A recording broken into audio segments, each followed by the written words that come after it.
All right, good evening, guys. DeathClock Dave here, and we're doing something a bit different this evening. So rather than doing a full-on video stream, we're actually doing more of a podcast type discussion. I think we're going to do this type of discussion after each major event that we attend. So this is going to start with an event kind of review. We have Cory Doyle with us, who was recently at the Las Vegas Open, or the LVO. So we're going to talk about his experiences there, and then we are going to move into talking about conventions in general from the perspective of a serious competitive player, a casual kind of for fun player, and then somebody who is maybe a bit newer to the major convention situation. So so hopefully you guys will enjoy this. Again, we'll try and do this semi-regularly to supplement our regular streams, and I'll probably will have this just posted on the YouTube channel with just a general kind of title page so you guys can see what it's about. I don't have an actual like podcast type account or anything set up yet,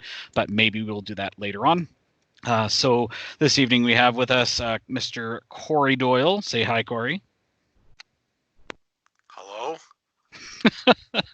And Mr. Jordan Reid. Hey, Jordan. Hello. How's it going?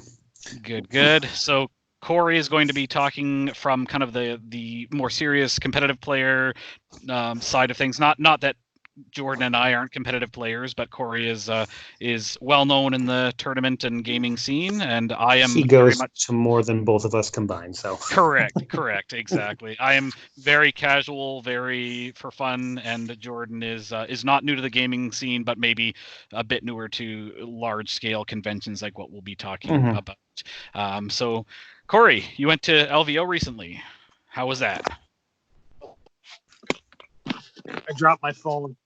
I'm not that coordinated. You're so bad at this, Cory. It's not my fault. It's my age. And you've said you're terrible at technology, so I am horrible at technology and adulting, to be honest. Which I don't know if you guys saw the pictures of my wife planning for my LVO trip. It was amazing. I did. Those were fantastic. I mean, we're also grown. Oh, go for it. Sorry, go ahead. I think we are 3 grown men doing a podcast about toy soldiers, so adulting may not be the best thing for us, but who knows? I'm just throwing it out there. You guys have jobs and probably pay bills, right? Meh. Yes. Only so we can play with toy dolls. Yes. Correct. I haven't paid a bill in my entire life. I don't even know how to go to the bank and do stuff. Just fair. It's good to have a partner. That's the only reason to have a Rebecca. Yep. Yep. Don't tell my wife I said that. Oh wait, Rebecca, is that you dialing in? That's... LVO. So the Las Vegas Open. What do you guys actually want to know about it? Just everything in general, or? Yeah, neither of us have been there.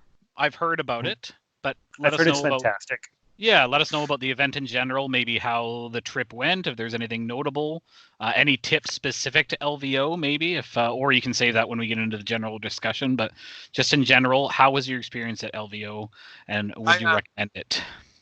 So I really like LVO. I to be honest, I think I like every convention I go to, but I really like LVO because it's a nice 4-day weekend. Maybe 5 days, depending on what day you fly out. Flights are relatively reasonable because Vegas supplements the flight cost. And then hotels, like if you don't stay at Bally's, which is where the event is, I think Bally's is only like $140 a night for a hotel because like it's reasonable. And the rooms are really nice at Bally's. So if you don't stay at Bally's, you can stay down the road at like Circus. I think when I looked at a flight plus 5 days in Circus, the whole package was less than $300. Nice. And that was out of Vancouver, so it's another 120 to fly to Vancouver from Kamloops, right? So like the whole trip for me, I stayed with a bunch of friends, so it was even cheaper.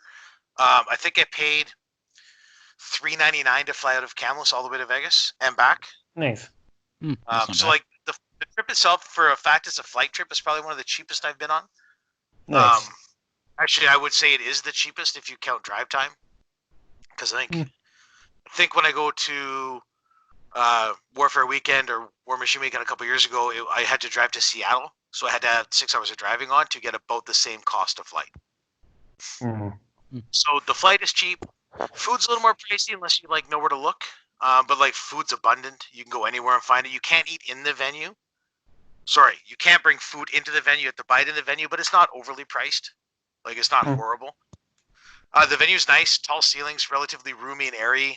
This year we were in a smaller room, which wasn't as tall a ceiling, but that was the first year I'd been in that room. And then Las Vegas is cool. Like if you don't want to play War Machine, you want to bring your family. There's stuff for your wife and kid. There's tons of shows, tons of like relatively cheap things. And then at night, the city's amazing. Like there's just lights everywhere. So like Nice. it's a super cool trip because there's so much that isn't War Machine related. So I've taken my wife and son, and I've gone with just myself and just my wife, and all 3 trips were completely different. Nice. So I really enjoy it. And again, casinos are great because you can gamble, you get lots of alcohol. Yep. Because we don't Free roll enough alcohol. dice. Yes. It's mainly the alcohol, Dave. It's not the dice. It's mainly Yes. the second thing about Vegas I very much enjoy is that it's run by Will Rutan and Tyson.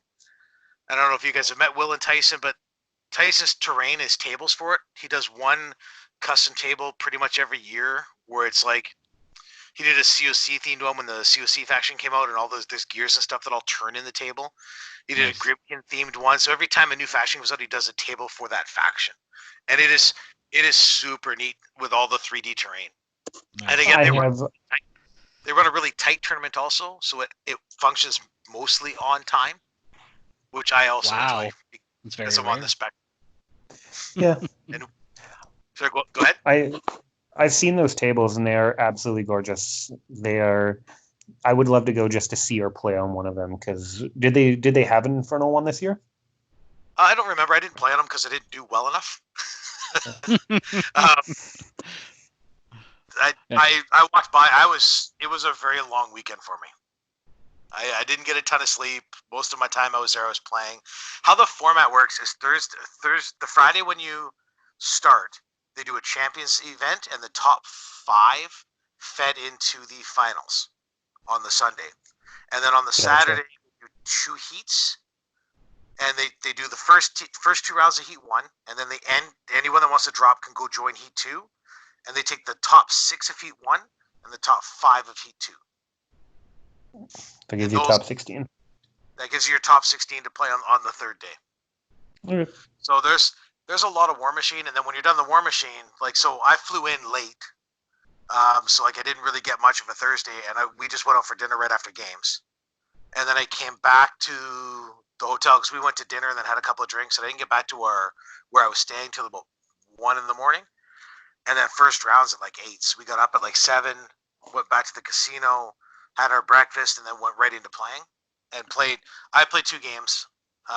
As recaps, I didn't play Champions because I don't know if I shared this story. So I don't plan my trips. My wife has always bought my plane tickets. I don't do internet banking. I don't do online stuff. It's not because I can't. It's because I just don't want to. And my wife is great at enabling me to live that lifestyle because I do all the hard stuff like lifting things. So we made a trade 2 years ago, and I shovel the dog poop. I walk the dogs. I shovel the snow. I mow the lawns. My wife books my trips because Nice. I'm scared of technology. I watched Terminator when I was younger, and technology. So we talked a bunch before going, and work's been really busy for me, so I didn't know if I was going to go down and play Champions, and I talked about helping run Champions maybe, or just going and hanging out, but she assumed I didn't need to go to Champions, so she booked my flight for Friday, which adds to the funnier part of the story. She forgot she booked it for Friday. I don't look at the plane tickets, I look at the time. I go to the airport, and I got called into work at 3 in the morning, so I worked 3 in the morning till about 8:30. I race home because I got to be at the airport for a 10 o'clock plane. Now it's Camel, so I half an hour before the plane boards and you're fine. Is this So the I day you raced- came to my house to get the model on the way to the airport? This is the day. This is the Thursday. So I race home, I shower, I pick up the last of the models I need to borrow. Because what also Will and tangent again, what Will and Tyson do that's really cool is if you're 100% painted when you're playing in round 2 of each heat, you get a ticket for a random draw for prizes. Nice. Oh, cool. So, and their prizes, some of them are like, they got the broken egg leaves, like piles of like, sometimes they give out the token sets or whatever they have on stock, like the excess.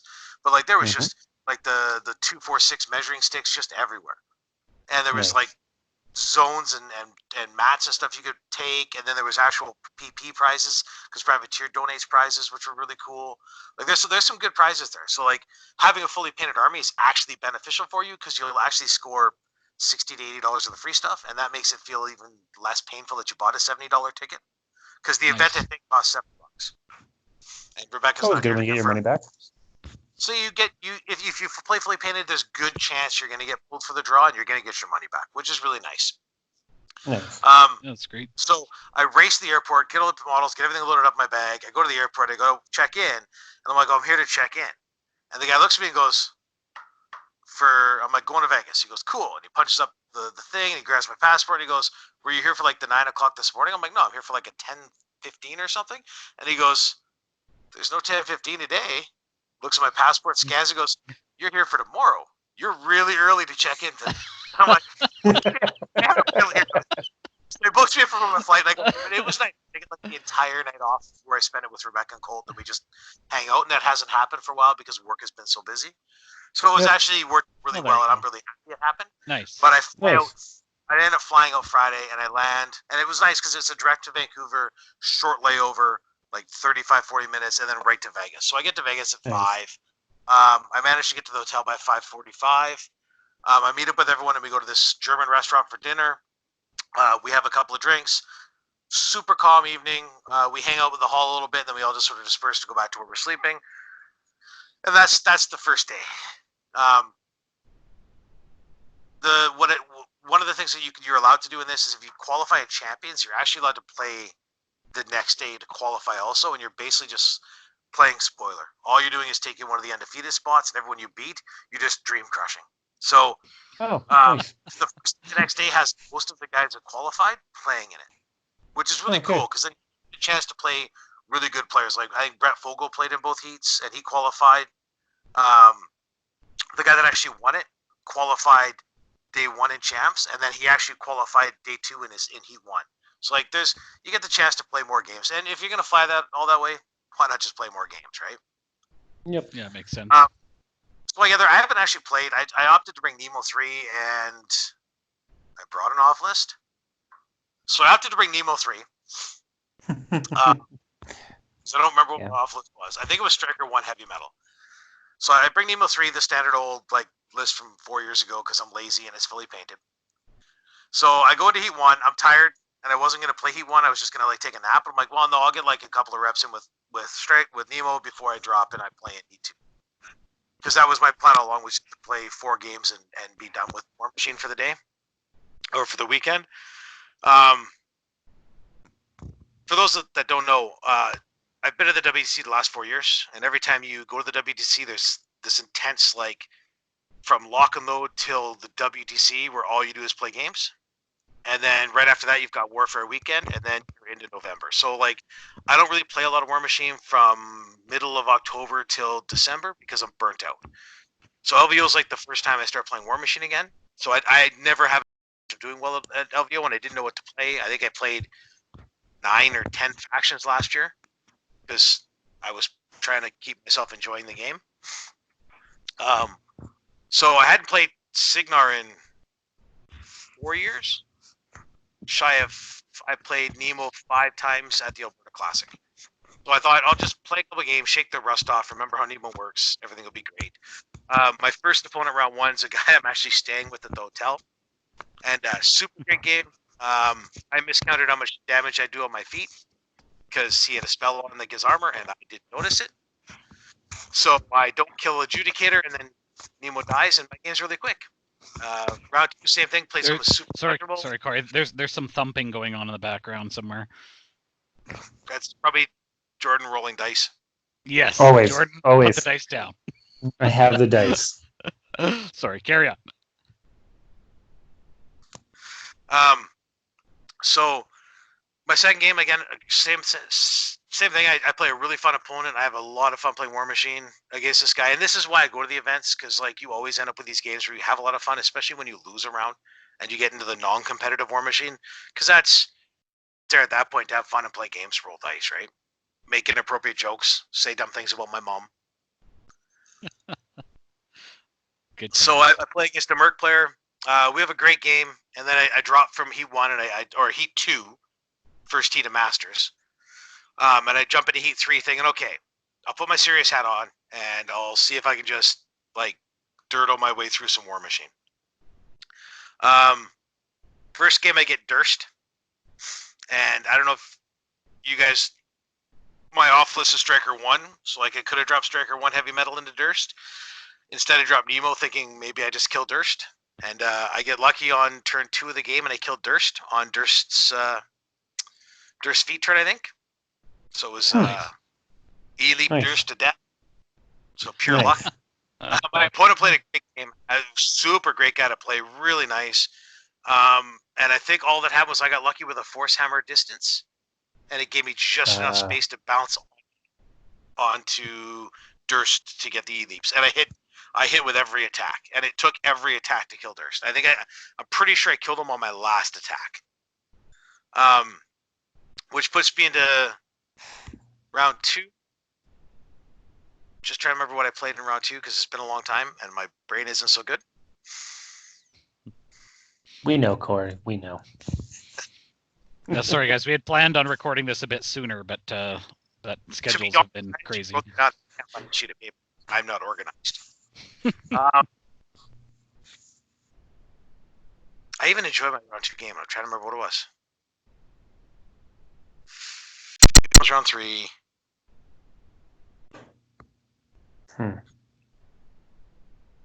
I can't. Maybe go into round 3 and it'll come back to you. Jump to round 3. Round 3 was Rhett. I played against a guy, pretty sure he's out of California. We've played at the I-5 a couple times. Super nice guy. He plays Raven. I play Nemo 3.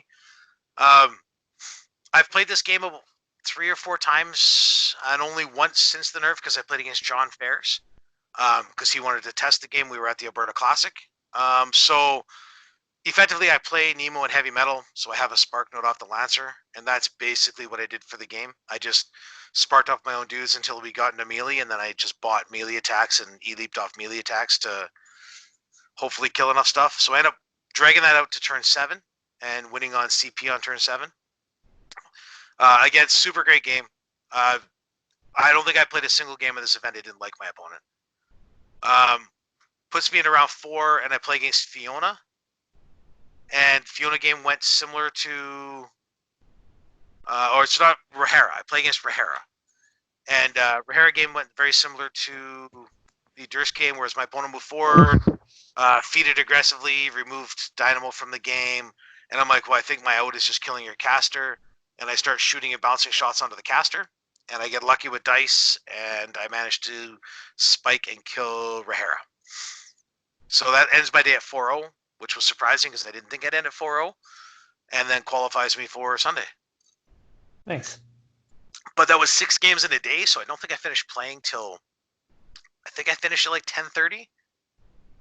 So we go for yeah, super long day. And to get food, so because Tyson runs such a tight schedule, they don't really do a break for lunch. So to get food, I had to go the easiest, cheapest place. You can actually buy right there, but they only sell like vegetables and fruit that's super overpriced, or you can buy like greasy hamburgers, which aren't they're good, but they're greasy, and then you get like tater tots or Mexi fries or French fries with it. There isn't like a healthy option, and I like to eat relatively healthier at conventions. So there's a Subway in the hotel right below. Oh, I remember my round 2 opponent. There's a Subway in the hotel right below the venue, so I was able to duck down there and grab food, and I went with my second round opponent to grab food during the day, so I wasn't overly starved, which is I think what helped me win the rounds. My second round opponent was Chris Dancox, Gotcha. Never heard of him.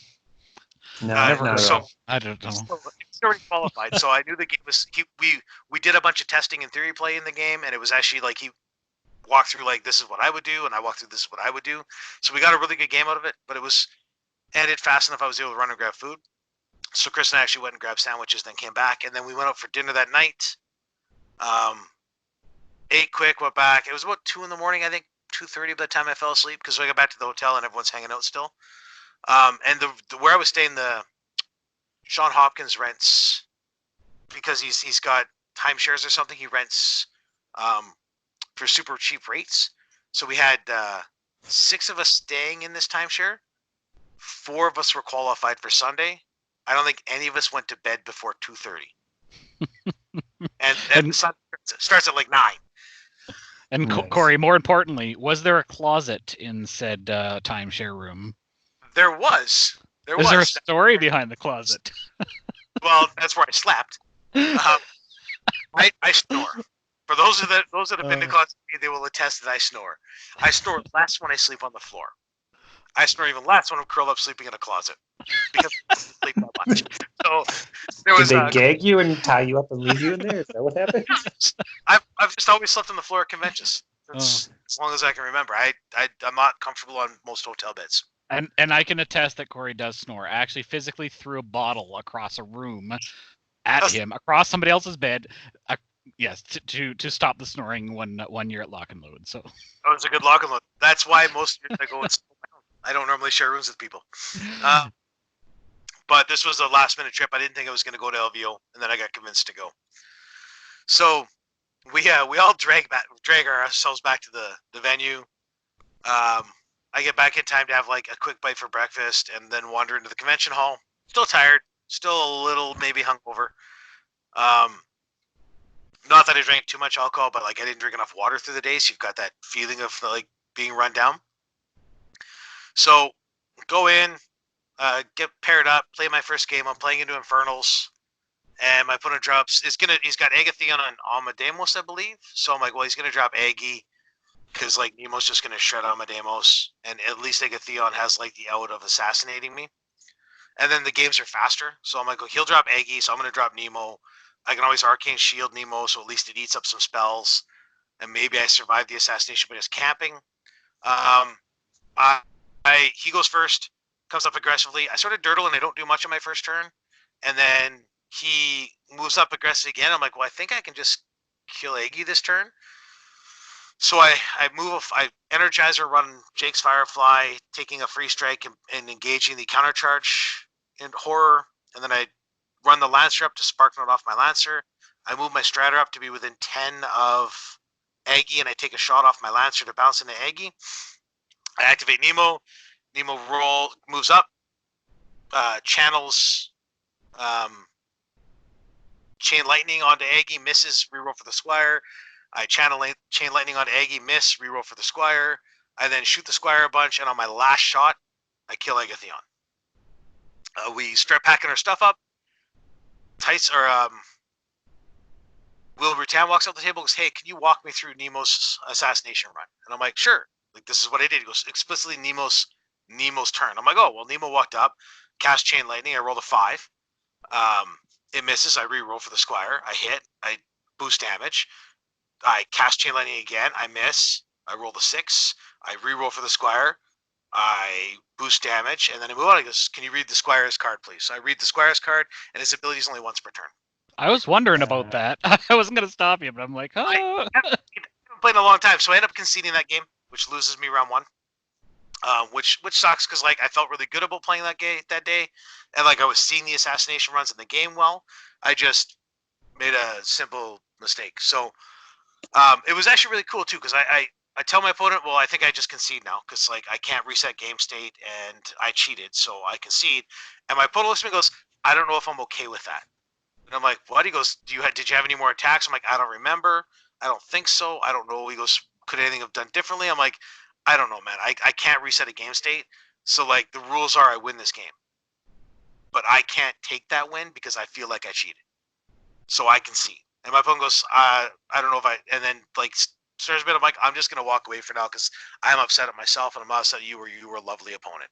And I walk away, and he walks outside with Will, and I guess they have an entire discussion about whether he's comfortable taking the win because he'd made a mistake in placement and had lost the game. So it's the first time that's ever happened where I tried to concede and my opponent tried to give me back the win, and then we ended up arguing over who actually won. Nice. So it's nice. Again, it's a nice kind of argument. It's definitely nicer than arguing about distances or whatever. It's that's the good kind. Yeah. So what I found is in every single game I did my preamble, I had zero issue with how the game state went. Right, I had zero issue with communicating because I like to talk. I don't know if you've noticed. And I had zero issue with like my opponents communicating with me in every game that I did my pregame. So I don't drop. I want to keep playing, right? I could drop and hang out, but like I might as well like play a couple more games and get more fun out of it, and then maybe drop in round 3. I'm trying to remember who I got for my second opponent. You've forgotten it's Chris Dancox again. Chris actually played one game and dropped. Gotcha. Oh, I got the bye. That's what I'm having trouble remembering. So I actually end up getting the bye and I go for lunch. And then I walk around and watch games. And then I'm like, well, I got the bye. I already stuck in and took the bye. Like, it's sort of crappy to take the bye and then drop 1-1. So I want to at least get one more game in. So I play round 3 and I'm like, you know what? I built this cool striker one, like Flames in the Darkness with a blockader list. I'm going to try it. And I played striker one with a blockader. And it was surprisingly actually a lot of fun. Precursor Knights are surprisingly good. I was pleasantly shocked that Precursor Knights were actually good again. So I played a ret, and it's double trident. Wasn't Gary. Syria? It was Kalissa double trident. Okay. We had super great opponent. We laughed the entire game. Had a lot of fun. We'd place models and do it wrong, and we were like, well, if you do that, this happens. So we'd like refix game state, which again, because you're in that 1-1 bracket, it doesn't matter. You're just playing because you want to play games.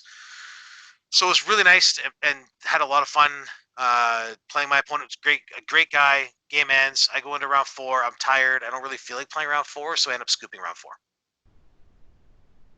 So I end up 2-2 on the weekend, which is fine for me. Got to meet, because I'm bad with names, one of the guys from Minority Report. Super funny guy. Really enjoy their podcast. It's bad with names. Probably. Rip. Drop my phone again too, because I'm super good with that. Got to hang out with Tyson and Will a little bit. Hung out with like all the Alberta guys because they're great. Like I got to do what I wanted to do with the event, which is recharge my battery, so I wasn't so burnt out. And I came back super excited about Warmachine. I don't know if you guys noticed. Mm-hmm. Cory was pretty excited to do this recording. Yes, he was. Oh, he said almost excited. That's pretty good for him. That's the top level excitement. I don't actually get it. My heart would stop. I'm pretty old. But yeah, all in all, like I really enjoy LVO. There's so much like I can talk for 16 hours on the cool things about doing LVO. I will say the biggest one and the motivation for me is that you get to hang out with all the people. And LVO's like you get all the Alberta guys, which are friends of mine. I get all the Seattle area guys that want to come down in Portland. All the Vancouver guys that travel to it mostly. Like guys I only see at conventions, so it's nice. Yeah, that's great. And LVO is multiple game systems? LVO was a full con. So like if you have friends right, that 40K, I think there was like 800 40K players. They do 40K. They also do, I know they do a huge Magic tournament. Like they have everything. Yeah, okay, cool. They have yeah, Magic is this event. I think Magic is you say again? I think Magic's a different weekend. I think LVO doesn't do Magic unless they added it this year. But they do possibly. I know. They had Marvel Crisis. They had like I got to hang out with Pagani because they had Marvel Protocol there, which is cool. Right. Yeah. Nice. Yeah, they have Blood Bowl tournaments. Nice. So like you get to guys that do Blood Bowl. They had Monpok stuff going on. They had demos for Riot Quest, which was actually a really funny game. Yeah. Well, so something for everybody then, which is really nice. Yeah, like I don't know. I paint, but I never go check out paint rooms at conventions and paint classes. It's not something that's ever drawn me. But I know they do that there. So yeah, if you have friends that play a bunch of different games and you want to go hang out, like the halls are normally done by midnight. Most of the games are done by 10 at the latest, right? So like I hung out with guys that went down there and played Blood Bowl. Greg and Sam went down and played 40K, and we hung out a little bit. Like you get to see friends that moved on to other games too.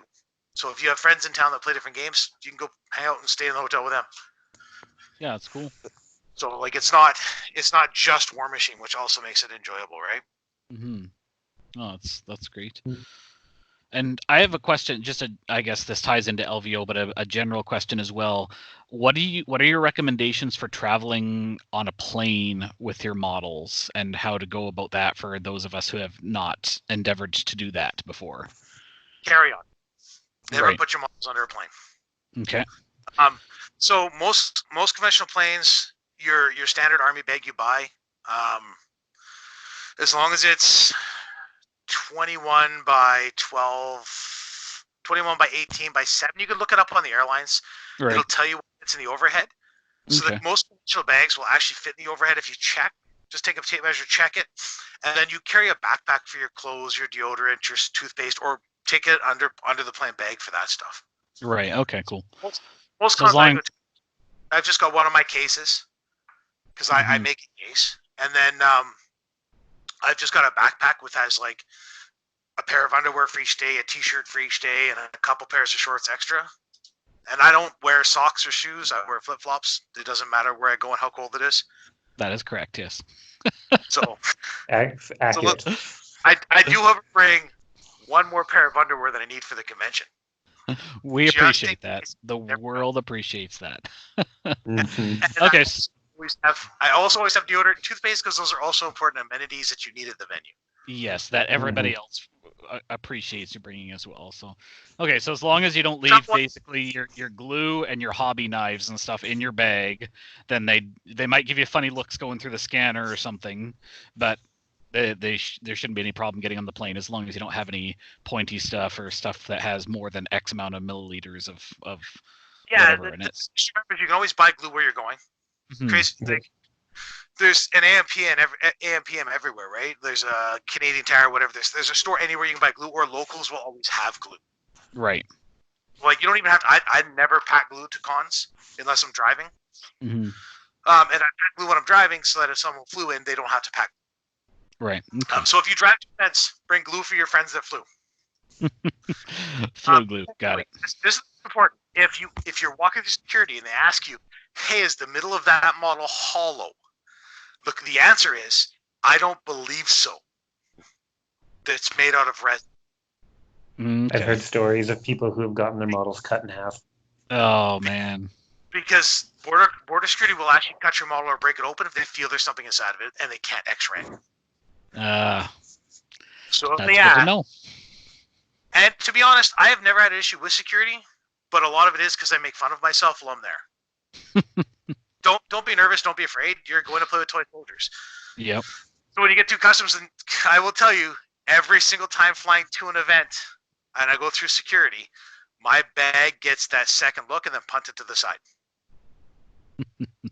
Because all they see is little toy soldiers. And if it's not mine, it's someone I'm going with, gets their bag kicked to the side to be looked at for secondary search. Hmm. Without fail. Because there's little sharp knives and stuff on the characters, and security's got to look at it. So just be honest with them. Other toy soldiers, I play in a tournament, I'm a nerd. Yep. Nice. Right? And they don't care. No point stressing out over it. Yep. Good stuff. Cool. But yeah, I don't think LVO sounds like a good time. Yeah, I think there's 4 cons I really enjoy going to, and LVO is one of them. I really enjoyed the Southern Ontario Open with the year I went. Warfare Weekend's amazing, and I really enjoy Lock and Load. It's a great show. Mm-hmm. Also, Attack X. Correct. Yes. Attack X is our local, so shout out for Attack X. It's a good time. Sleep in my bed. Yes, having a con in your hometown is very, very nice. But I don't snore that much in my own bed. It's proper stiffness. It's not. Rebecca holds the pillow over your mouth, your face at just the right angle to block it. Ridiculous to not smother me to death. Keep me enough so I don't snort. Yeah, that's probably accurate. She wears. Nice. Okay, cool. Well, that's the discussion about LVO. Sounds like a good time. It'd be if I could scrounge up the funds, maybe some year I'll have to give it a try because it sounds pretty cool. It'd be neat going to a bigger con like that has all the different game systems as well. So, thank you for telling us about your experience there. And it's super daunting to walk into the 40K room. That's a lot of players. It's a super cool experience to walk into a room. I'll send you a picture later, but to walk in a room and just see 1,000 people playing the same style of game you're playing. Yeah, that's crazy. That's a cool experience. Yeah. It's nice to know we're not alone. Nice. Cool. All right. Well, we'll move on to kind of the more general discussion. So that was the LVO portion. So we wanted to talk about conventions in general from the 3 different perspectives, and hopefully this will help people prepare. We've got kind of some tips and things to go through too. So I'll also put timestamps in the description. So if people want to listen just to the LVO part or jump back and forth or whatever, then that will all be in there as well. So I guess to start with, let's talk about what motivates us as players, and then moving into that, what motivates us as players going to conventions. So, Cory, from kind of the competitive type standpoint and your personal experience, what motivates you in that aspect? I think people have heard me enough. Why don't we start with you? Sure.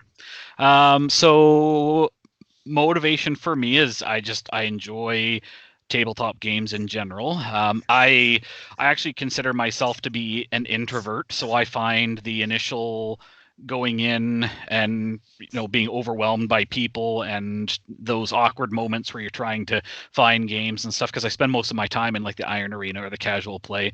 I find that a little bit overwhelming, so I really enjoy once you get into the game and once you start meeting people. And for several years in a row now, I've gone to Lock and Load, and there's people that I know and watch for, or I'll message them on Facebook or whatever, and we'll make sure we're both still going, and you can meet up with those people. So I enjoy building those relationships through the game. I also work full-time from home, so I don't get that kind of feeds my introvertedness. So my times out is basically our Wednesday night gaming group, and then I have an RP night on another night, and those are kind of my main out and about type interactions. So I really look forward to getting to know the people in the hobby and using the hobby as an outlet to I guess kind of have those social interactions over something that we're all enjoying. And if there is an awkward moment, you just roll some more dice and carry on. Like we're all nerds. We're all not necessarily introverts, but we're all probably a bit strange in our own ways, and you just kind of embrace it and have fun. So I think the relationships are definitely a big one for me for both playing the games themselves and going to the conventions. And again, I spend most of my time in the casual type area, so it is a lot more of that kind of just having fun, not super serious, just kind of throwing dice and doing whatever type attitude. So, yeah. Should I go next and we'll let Cory go last? Sure. Yeah. Yeah. Shut up, Cory. Nobody wants to listen anymore. That's probably actually accurate. Everyone, we're not here for Cory. We're not. We really aren't. I'm very similar to Dave in the sense I'm an introvert as well, but so for a long time, actually, before I got into miniature games, I played a lot of World of Warcraft, like an astronomical amount of it. And I was always a very competitive person in that as well. I've always been a very competitive person. But at one point, I just made a conscious effort to go, I enjoy these nerdy things, and it'd be just better for me to still do it, but just do it face-to-face with people, having more interactions with human beings. So you can still have all your nerdy stuff you want. You just don't need to sit at a computer always to do it, which there's nothing wrong with computer games or doing that and stuff like that. I just myself was doing it too much, and I wanted to get some more social interaction. So it was definitely my motivation is to get out there and to meet more people, to play games. I also find, from a hobby aspect, I didn't like it at the very beginning, but I'm a very much of a perfectionist person. That ties into what my career choice is. I am a finished carpenter by trade, so things down to the millimeter matter a lot. So I've always been someone who's loved to perfect my craft. Anything I do, I try and do it to the best I can, and always looking for ways to improve on that, whether it's painting, whether it's playing, whether it's anything like that. I've always been very much like that. So it's been about the social interactions, and I've never felt like you can never not get better at these games or not learn something or not find something out or do something or someone can teach you something. So that's always been something that's motivated me in these games. From a convention standpoint, I've only ever been to Attack X, actually. I'm a fairly con virgin. I haven't been to too many, just a couple years of my life. I moved, changed jobs, got married, then bought a house all within about a 3-year span. So I just haven't had the time to do anything like that. I went to a couple before that for other games, but I just haven't. So I'm actually going to be going to Lock and Load for the first time ever this year, which I'm really pumped about. So I'm excited to get to see everything you guys have been always talked about. So Lock and Load is a blast for sure. It's Lock and Load's a lot of people in the same area playing the same game. It's a lot of fun. Mm-hmm. And you get to meet all the staff, which I've always thought was really cool. Getting to sit down and meet the staff that you see online once in a while, or you see them talk on Facebook, super neat, because they're all like real people, right? Yep. Mm-hmm. And they're all like super jazzed about the game, just like you are. And it's nice to see like the developers enjoy the game as much as we do. Yep, for sure. For sure. All right, Cory, you can your talk. Turn. Motivation. You're talking like motivation for cons, right? And for playing the games in general. So, my con motivation. We'll start with that. Because it's changed over the years. So I played 40K super competitively back in the day, and my motivation was purely to win. It's still evident if you go back and watch old DeathClock Dave videos. I have shitty games where I'm a shitty person. And I'm fixing that. I'm working on getting better at it. So my motivation for going to cons originally was purely just to win. I just wanted to be the best player I could be to be out there.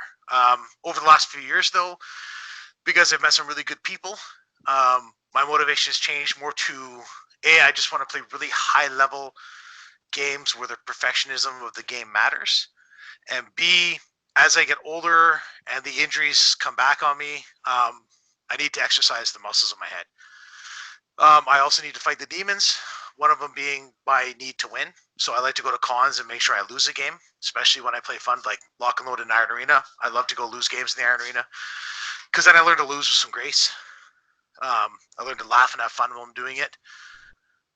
For cons I want to go and actually compete at and do well, it's good for the mental exercise because I need that. And also, every con I go to helps me fight my anxiety. Because this may shock you, but I actually get anxious around a lot of people. And then I ramble and I talk. Because I'm also sort of introverted, but I just have social anxiety. And that leads to me like rambling and talking whenever I'm in a social situation. Typically, I end up saying something really stupid. Yeah, I mostly just say dumb things, which is why I make so many dumb jokes in life. Yeah. So my motivation to go to cons is still to win. I'd love to go take down Iron Gauntlet or win a major event. Like, I really like going to conventions. My goal is always to win, but the aim and the reason I go is to have fun and make friends. So the evolution of that's been the last 4 or 5 years, where I've had more fun making friends and way less fun winning. I have 3-0 dropped events now before the 4th round because I just don't care. I'll scoop if someone wants to win the game and they really they need the points, they just want to win. I don't care. Like, Warmachine's a game now to me. But what the goal when I go now is to do well, prove that I'm not dumb, because like I hate making dumb mistakes and I kill myself for it. But mainly is to walk away from every game with a new friend. Because like there's only so many people to play with toy soldiers, right?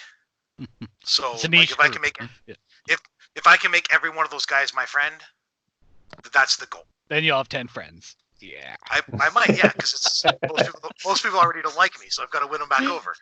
Well, no, but like I've been working on a pregame spiel for years. Mostly the last year and a half, I really focused on it. The last part of my pregame spiel, I try to end with, "Hey, we're here to have fun. This is a game, and at the end of the day, I want to walk out of here friends with you, not the winner of this tournament." So like my motivation has changed over the last 5 to 10 years. I don't think I'm becoming a casual player because I still approach the game from a very serious perspective. I still try very hard to win the game. I will utilize any tool in my toolbox to try to help enable that. But when the game is over, my motivation is to make sure we walk away friends. That's a noble motivation, sir. Mm-hmm.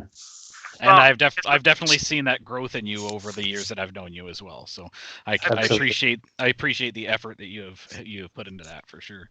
Mm-hmm. Well, again, I had to get old, right? Older, what? Wiser, maybe. I don't know. Wise. Not wiser. I have way less brain cells than I had. Every time I bang my head, it's like 30. I think I might be double digits. Nice. All right. So along these couple of other questions that we had jotted down kind of tie into some of what we've touched on already, but I'll mention them. And if you guys want to add something that you haven't already mentioned, then you can. So one, what brings you the most joy for this game and for this hobby? And two, what do you get out of the games and the events that you go to? I know we've kind of touched on some of that, but is there anything you'd like to add to those couple of points? For me, I would say the most joy, and this is from a non-social aspect, the actual part of it, like playing the games and enjoying it. Cory can attest to this because I send way too many messages to people being like, "What do you think of this list? What do you think of this list?" I love dojoing. It's one of my favorite parts about it. I love doing that, and then I love it when you dojo something, put it on the table, and it comes together the way you wanted it to, or you thought it would in your head. And then even if it doesn't, going back and being, okay, what can I do to tweak this? I don't know why for me, but theory crafting has always been like, besides playing the game, theory crafting has always been one of my favorite things to do. It's fun when you get to be I wouldn't call myself a unique snowflake. I play fairly trendy lists sometimes, but it's always fun when you try it and then it ends up actually being something that's really good.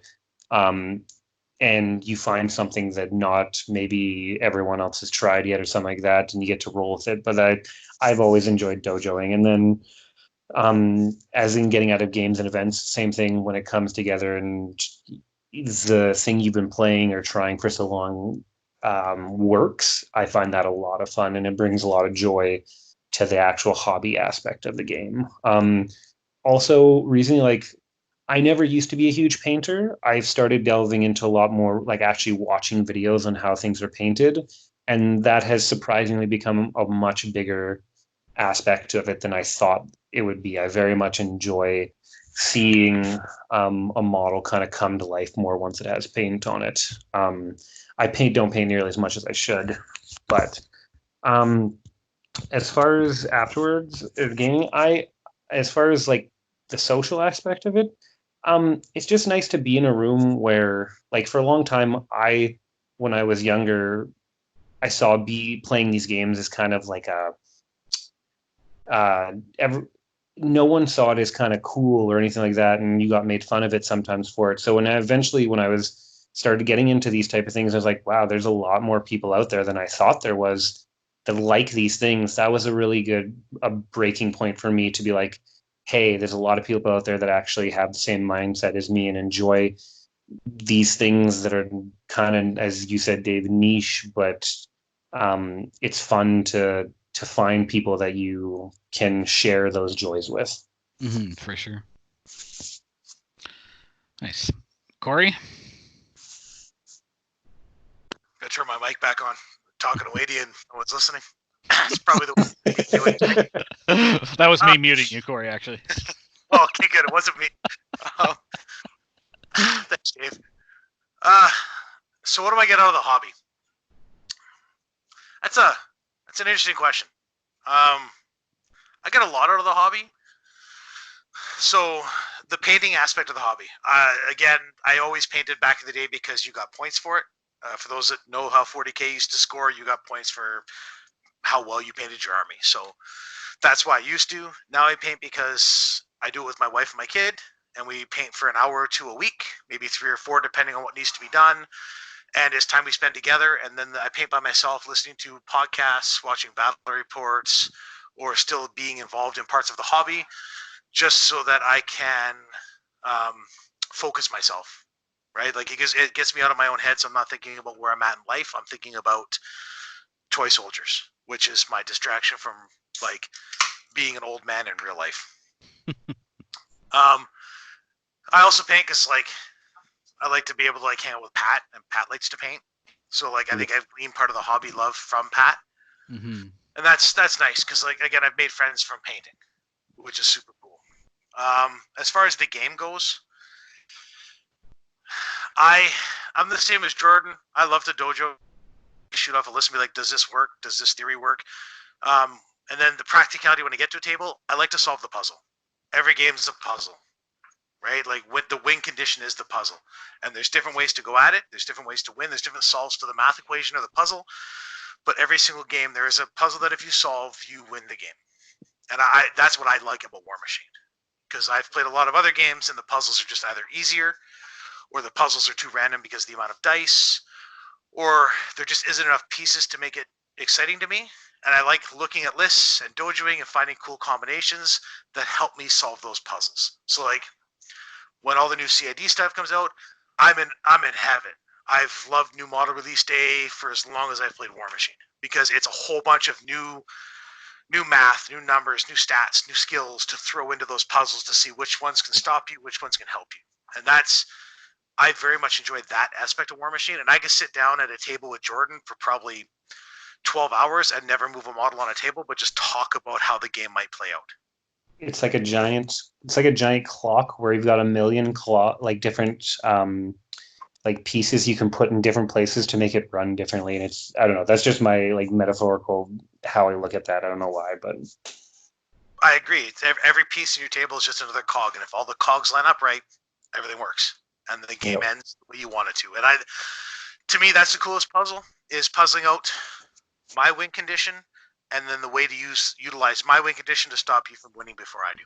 That's how I build lists, how I pick casters are all based on that theory. It's just the coolest combinations in the game I want to try out, and will that get me to where I want to be in the game? That's why I played Kane 1 in Sons of the Tempest. It was a cool puzzle. It was a neat trick, and if no one sees it coming, it's great. You win that puzzle. Pony bowling is the best kind of bowling. It's caster bowling into ponies. Totally different, but the same idea. Oh, true. But I think that's what draws me to the game. And then the last part we talked about when we talked, like as I get older, I don't know if I share this that often with you guys, but hey, the 12 people that might listen to this, I'll share with them too. I fought a lot growing up. And then I worked physical jobs. I played hockey, I played football, played rugby. So I have been knocked unconscious more times than I can count. Part of the reason I can't count that high is because I've been knocked unconscious so much. So my brain doesn't function properly, and I struggle with like word recall and memory and everything else. But it's also caused some like social anxiety when I get into public. So like I'll be at a con. For those that know me, sometimes I'll put headphones in and I listen to music real softly. It's just to drown out background noise to stop the anxiety. I get nervous and I get anxious and I think I'm going to do something stupid, or everyone's like laughing at me or mad at me, and it crushes me. So I go to cons to push myself into that situation so I can face that demon and help fight it and learn how to deal and cope with it in the real world. Because I take those skills to when I go to a business meeting or I'm at work and I'm getting called into my boss's office and I think I'm getting in trouble. And I use all the skills I've learned at conventions surrounded by 70 or 80 people I don't know, but 30 or 40 people that are really close friends that I trust because I've met them through this hobby. And I've gained skills through that I can walk into a meeting with my boss where I think I'm going to get in trouble, or all the fears come through your head where is he going to fire me? What did I do wrong? How did I screw up? Why am I here? Why is he calling me on the phone? And I use all the tools I gain in that hobby to calm myself down, to center myself, to focus on what I'm supposed to be doing, and help me get through that situation without melting down and having a panic attack.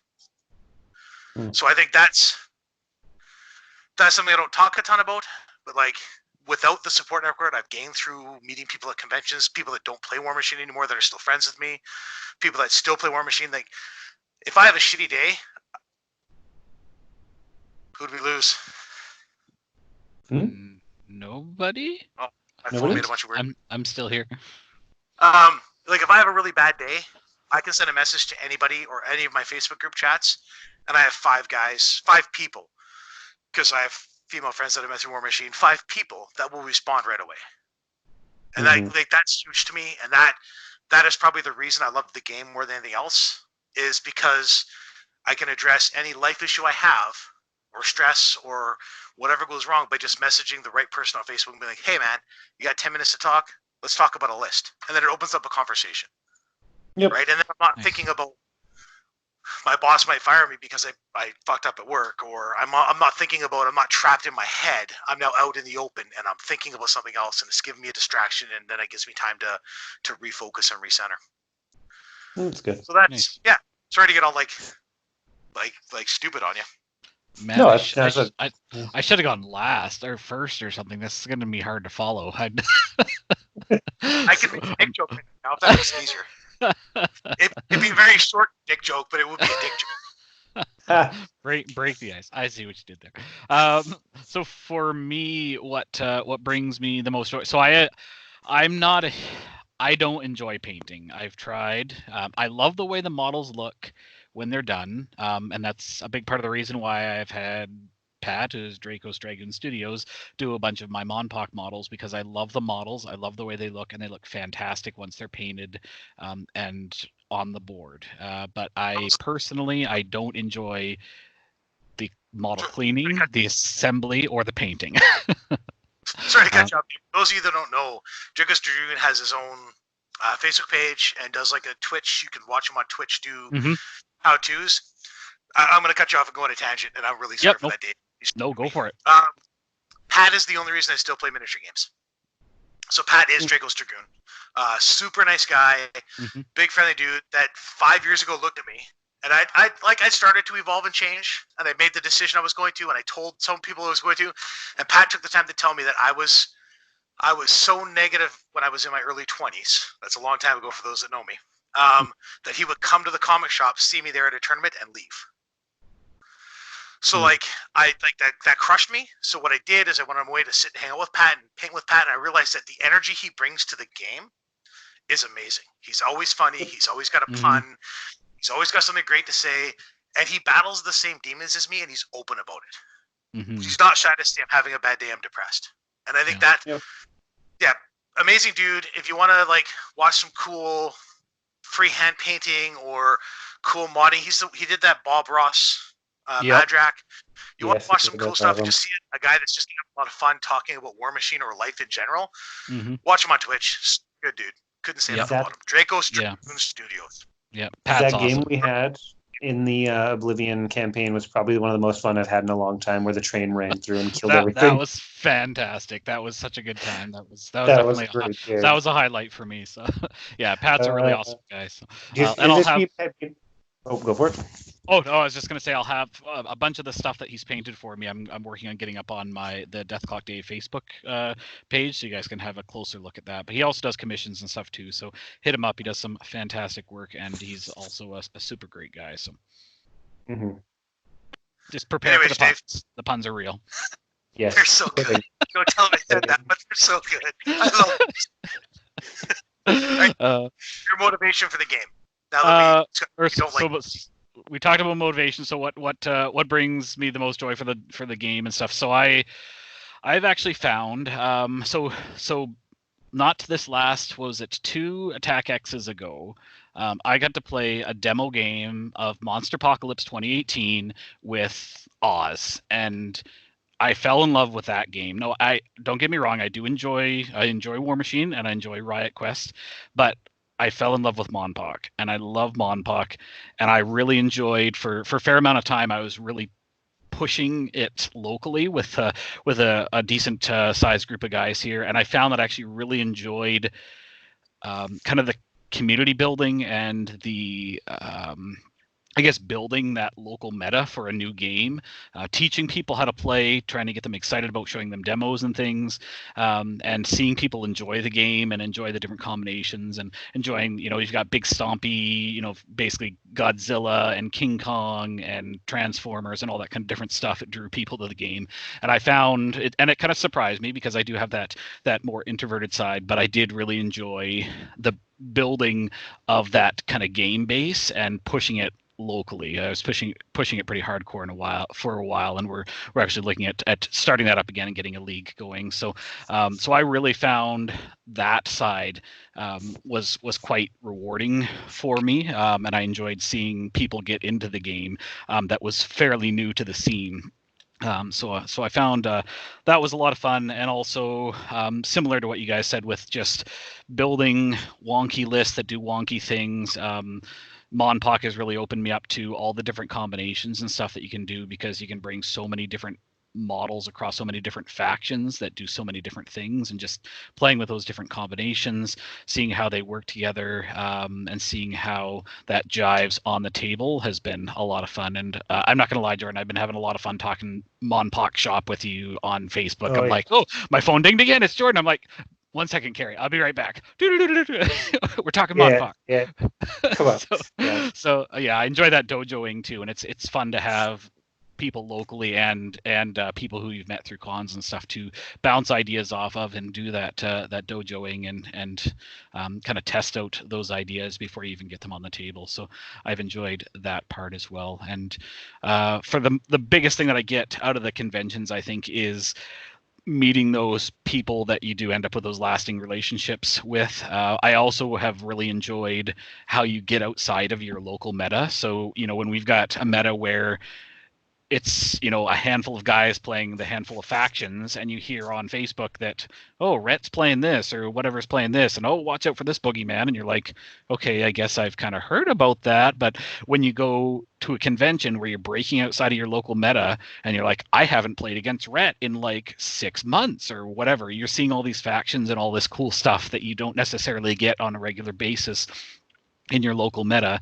and seeing all the cool stuff that you're hearing about, these big lists that do all these crazy things, or even just seeing wonky casters that people are playing dark horse lists or for fun lists that I've never even seen that model on the board before, or holy crap, that does that was amazing and totally killed my caster, and I will now remember that for the rest of my life. So all that kind of stuff where you get to see that variety that you wouldn't necessarily see if you're just playing within your local meta. So even if you're driving a couple of hours to go to even not even a convention, but a small tournament or something, I think you can really benefit from that kind of experience, and come away with a lot of good experience from just that general exposure as well. So, Dave, question for you. Yes. What's your if you include all the peripheral players, what's the playgroup size in Camels? Because you're from Camels, right? Mm-hmm. I am. Are you talking? Yes, I am from Camels. Are you talking for Warmachine Hordes? Yeah, for Warmachine Hordes. We probably have maybe 6-ish people playing, kind of rotating out. Don't show up. 3 or 4 it's like 3 or 4 regulars, but 6 in total. Yeah, it's pretty. How far would you have to travel to go play at a different location? Not that far. We used to have tournaments in Kelowna, so it was maybe a couple of hours. Vancouver is the bigger center, which has a lot of pretty high caliber guys and a good amount of people, and that's maybe, what does that take us, maybe 3.5 hours to get there, something like that. So and that's driving. Like, we do that in a day. Like, we'll get there in early morning, be there for the tournament, and come back in the evening. So it's really a 1-day investment unless you're wanting to stay overnight kind of thing. So it took me 5 hours to get to Vancouver last time I drove it. Oh, the Coquihalla. Yeah, it's good times. So for those that don't know, the Kamloops, we all live in Kamloops. We live in a small town. It's about 86,000 people. And we're a Warhammer 40K town more than we are a War Machine town. Mm-hmm. So War Machine's a small aspect of our hobby group, and because our club, like the comic store we play out of, has a lot of 40K players. Yep. Which is surprising for the size of our town, but most of our players are 40K. The War Machine crowd is smaller, so for us to go play competitively, we have to travel. Yep. So. Which you'll be able to see if you watch the DeathClock Dave channel. You'll see there's definitely some competitive games out on there, and then there's some very much for fun, wonky list, whatever kind of games as well. We've kind of got both sides of the coin, but yeah, definitely to get that good kind of competitive experience, we definitely have to kind of break outside the box, and to get exposure to the meta and other competitor players from elsewhere as well. Mm-hmm. So if anyone's up this way and wants to play War Machine, I have a lot of models they can borrow. Yes. Don't even have to throw in toy soldiers. I will lend you toy soldiers. He has a lot. He does. Yes, and if you've never been to Kamloops before, you guys should definitely check out Attack X. Attack X is a lot of fun. It's usually in kind of like the second week in September. We run Friday, Saturday, Sunday. Kamloops is beautiful that time of year, so we're kind of a desert city. We're Canada, but kind of desert city, so it's usually the early fall is really, really nice weather typically. Beautiful area to stay in. It's pretty cheap, and it's a fun con. We get a decent amount of War Machine players from all over BC and Alberta, and in some parts of the States and things. So it's a good time. So definitely recommend checking that out, and you can meet all of us lovely folks here in Kamloops. Not Cory. Stay away from Cory. We have maple whiskey too. Come for the maple whiskey. You got to smuggle it into the tournament hall, but it'll be there. And cucumber gin. I do like cucumber gin. Yes, it is delicious. And pear cider. Pear cider. It's oh yeah. This year being able to having the convention in the entire hall, so we could order beverages while we're playing was glorious. That was a lot of fun. So the best cons are the ones you get to drink at. I'm a very casual. I play my best War Machine while I'm intoxicated.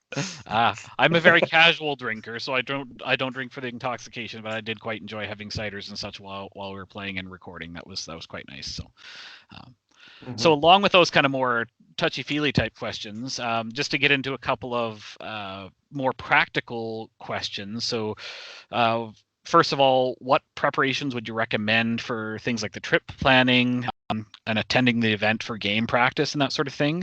And also, do you have any tips or suggestions to improve your overall convention experience?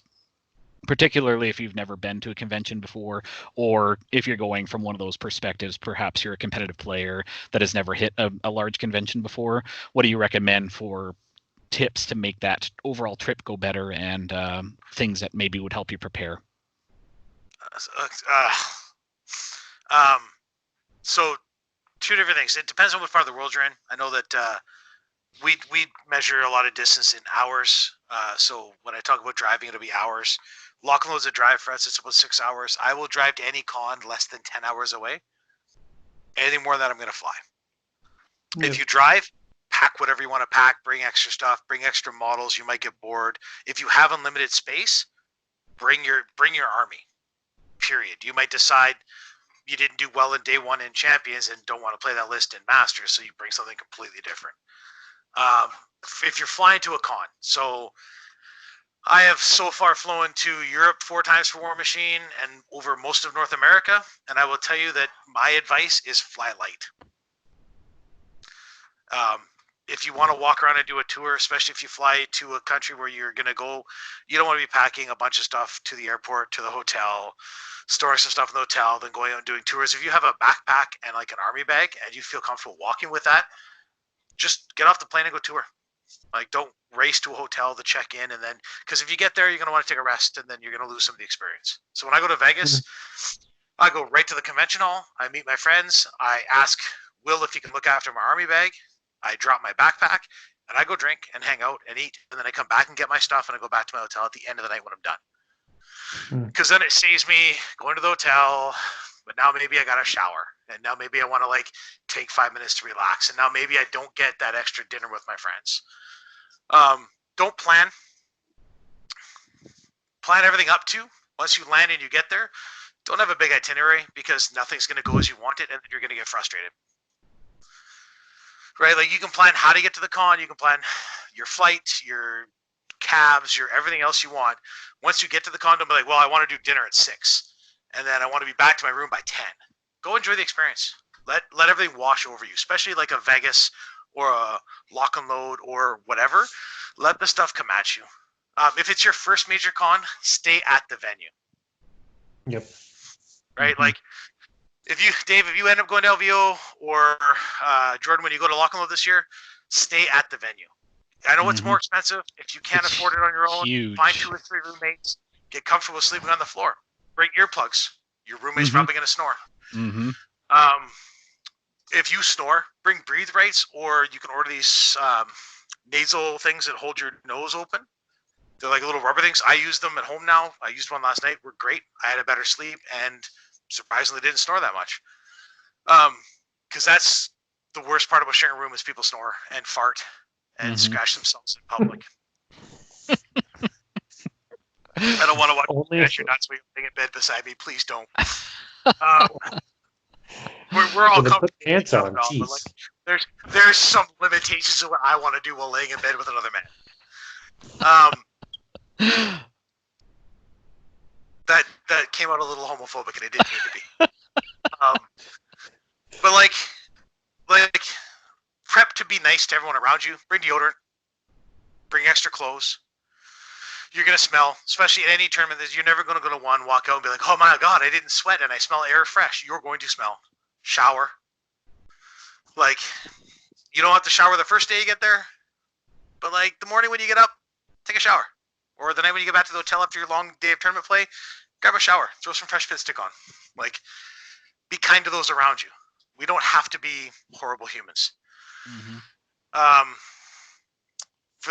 planning your trip, bring enough money to like have a bit of fun. If things are going to be tight for you, find people to share stuff with. Organize carpools to the hotel. Use Uber on your phone because it's cheaper. Like, just find ways to make the trip cheap so you don't have to like cheapen the dinner when you go with your friends. Because I will tell you, one of the best things I've ever done at Lock and Load is there was a group of 5 of us, couples, 10 total, and my son, and we went to Ruth Christie's. I don't know if you know what Ruth Christie's Steakhouse is. I think we went there last year. Did you pay $80 a plate? It was ridiculously expensive, and you had to be a particular dress level to get in. So, and the steaks are like the size of dinosaurs. Was that not an amazing steak though? Came to the table still cooking in butter. It was quite a spread at the table for sure. That's the kind of stuff you want to experience at a con. You want to either do that, or you want to go sit down somewhere and have a couple of drinks with people that you want to meet, right? Number 2, other than hygiene, don't be afraid to walk up and say hi to someone. Doesn't matter who they are. Doesn't matter if you met them online. I will throw Hungerford under the bus right now. If you walk up to Will Hungerford and you're like, "Hi, Will, I'm so-and-so. It's really nice to meet you. I've seen you online. I just wanted to say hi and thank you." Say it. Don't be afraid. He's not going to care. He's going to enjoy it and appreciate it as long as he's not busy doing something else. So respect the fact that he works there and he's working. But like, if he's doing Riot Quest demos and you want a Riot Quest demo, walk up, introduce yourself, say, "I'd love a demo when you get time." Same with like, if you follow Legion and Jake Van Meter's a person you follow, it might make him uncomfortable, but you are more than welcome to walk up and say, "Hi, Jake. I just wanted to say hi. I see you on Facebook and I appreciate the fact you play Legion. I love watching you play." Don't be everyone at this event is just as shy as you are. So like, walk up and say hi to him. It makes no difference. You will enjoy the experience more. That took a long time for me to learn also. But like, I don't know, that's always the thing. You want to make friends, right? We all do. I want to make friends. If you see me in a con, walk up, make a dick joke with me. You'll be my best friend. Yeah, it's quite funny when you go into the Iron Arena room and it's just all these guys that are kind of, well, not guys, but people are all just kind of staring at each other awkwardly, and you all want to do the same thing, but you're all like, "I don't know." And so guys are like wearing shirts that are like, "We'll play for cookies," and like all the state, So it's just, everybody's in the same boat. Just ask, play games, have fun. I want you to know the picture you're painting right now is like the first date that every person ever goes to in like elementary school, where everyone's on the girls are on one side, or there's people on one side, people on the other side, waiting to dance with someone, and they're like, who's gonna make the first move? Yeah, Who, exactly. Who's gonna do it? Who's gonna be the one? Well, welcome to Iron Gauntlet at